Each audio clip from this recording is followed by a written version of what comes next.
Hey, what's going on, everyone? We are going to take another deep dive into one of these book of business reports. This time, we are specifically going to look at the sales by line of business.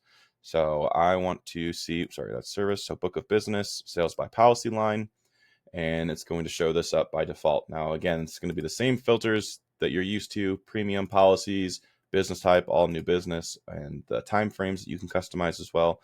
What I like to look at this report for is I want to see which policy types are giving me the most premium, right? I mean, I know an umbrella is not going to be super premium heavy. I can write 100 of them, and maybe that's 30,000 in premium, right? If I'm lucky, versus I can write one ag policy and maybe that's 10,000 in premium, just to kind of give you an idea. So this is a great place to go just to get a good sense of what type of business your producers should be chasing, or you should be chasing, especially if you need to meet some premium obligations, or if you just want to get some more premium on the books.